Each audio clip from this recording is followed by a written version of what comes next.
You hear the screeching of an owl, you hear the wind begin to howl. You know there's zombies on the prowl, and it's terror time again. They've got you running through the night. It's terror time again, and you just might die of fright. It's a terrifying time. Zomboid meta events and the helicopter, or how I learned to stop worrying and love the horde. Before I start, I'd like to ask you to support the content with a like, comment on the video what your thoughts are, and subscribe if you enjoyed it. Now let's start this video.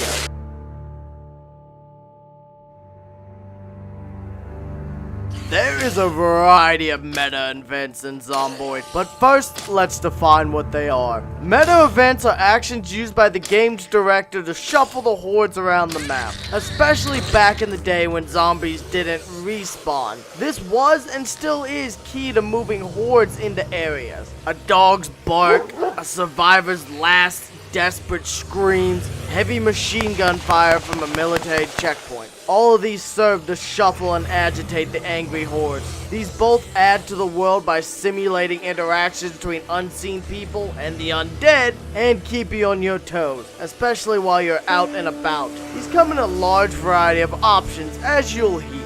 I'm also including the random events that are spawned throughout the game. Stuff such as, say, you'll find a house filled with a party, you've got booze and snacks strewn across the room, a bunch of zombies packed in, sometimes wearing matching outfits, sometimes completely naked. But the most relevant to our needs is the survivor house. Every now and then you'll come across a house that is barricaded and blocked off. Breaking in can be a dangerous prospect, not only because of the hordes outside, but oftentimes the fact the house itself is filled with the former survivors. There will often be a large pack of zombies in here if they haven't broke out themselves. But clearing these out can be a worthwhile effort. You'll often be rewarded with a pile of food, weaponry, and maybe even a fairly secured home. But be careful.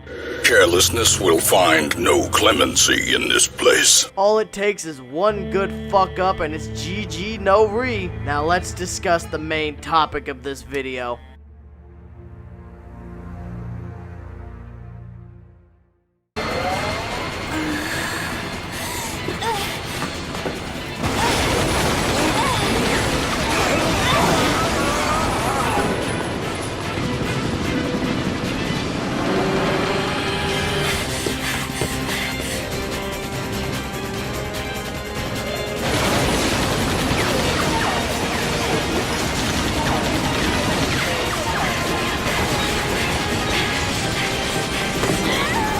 The helicopter event is one of the most well-known and feared events in Zomboid, having claimed thousands of new survivors and plenty of veterans too. The helicopter event occurs by default only once a run, and usually about 1 week, give or take a few days after the game starts. You can get a heads up if you find a radio that's tuned to the emergency channel frequency, which in addition to useful weather reports, offers information on, say, troop movements, and most relevantly, when the helicopter's about to be sent in. When it comes to surviving this event, you have two main tactics and various sub-tactics. Main tactic number one is the flee. As soon as you hear that chopper come a-flying, you want to, if possible, get in your bug-out vehicle and drive for the hills. If not possible, then huff it on foot, being as sure as possible to avoid being spotted by the helicopter. If you are spotted, the helicopter will track you, leading the hordes to your location like a dinner bell. Now, if you're gonna go with option one, I do recommend you locate and prepare a bug-out vehicle if possible. Load it with your primary supplies, fuel it up, do any repairs that have to be done, and be ready to roll out on a drop of a dime. Don't go so far from your base that you can't make it back in time and have to abandon your car, if possible. This is about survival though, so if it's impossible, then just be ready to cut your losses and move on. You can always go back for the loot later. If you have to do it on foot, then try to acquire some ginseng if possible, so you can better manage your endurance so your lungs don't give out as you try to flee. Vitamins will also be useful in this regard to keep your exhaustion down and keep your vision high, or any other source of caffeine that can be located. Option number 2 is the stand your ground approach. If possible, you want to barricade and block off a building to the best of your ability.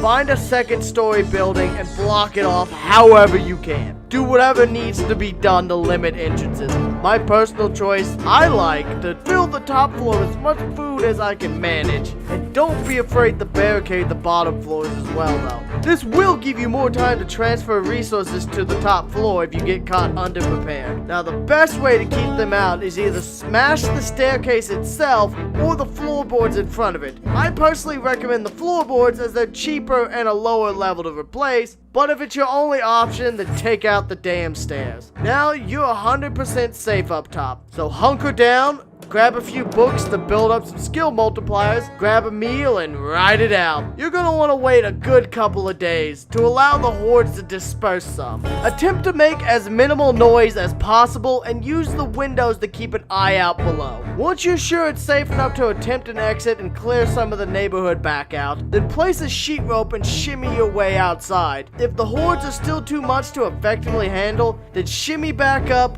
pull the rope back in, and continue waiting it out to the best of your abilities. Sometimes though, you may have to just give up the ghost and book it. But even if you have to do this, it'll be easier to run without a boogeyman following your every move. These two tactics are fairly solid, but personally my favorite tactic is the move out to an obscure out-of-the-way location and base there. My personal favorites being the farmhouse near Muldraw or the lakes near West Point, both being isolated, well-stocked, and defensible 2-story homes. The lake houses have access to a lake for fishing, and the farmhouse has a well which will keep you topped entirely on water. The final and most dangerous tactic is to stand your ground. I have only successfully done this a handful of times. Each required a shotgun, plenty of shells, and sometimes even a Molotov or two. But if you can successfully pull this off, your area will be cleared of zombies pretty damn effectively. I hope this video has been informative and helpful.